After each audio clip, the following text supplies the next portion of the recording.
West Ham United forward Michail Antonio headlines Jamaica's 23-man squad named for the friendly international against Argentina on September 27 at the Harrison Field in New Jersey. Antonio hasn't played for the Reggae Boyz since they were eliminated from World Cup contention on February 3 against Costa Rica at the National Stadium. There is a first-time inclusion for 21-year-old midfielder Jonathan Russell, who plays for Huddersfield Town in the Championship after spending 13 years with Chelsea's youth team.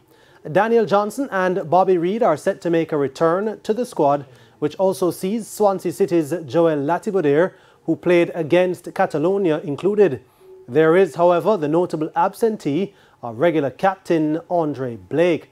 Kaheem Paris, who recently signed with the Ukrainian team Dynamo Kiev, is also in the squad. 3 local players, Richard King of Cavalier, Adrian Mariappa, Greg Lee, Amari Bell, Kevon Lambert, and Javane Brown. There are 6 reserves named, including under-20 goalkeeper Konaya Boyce Clark, and striker Corey Burke.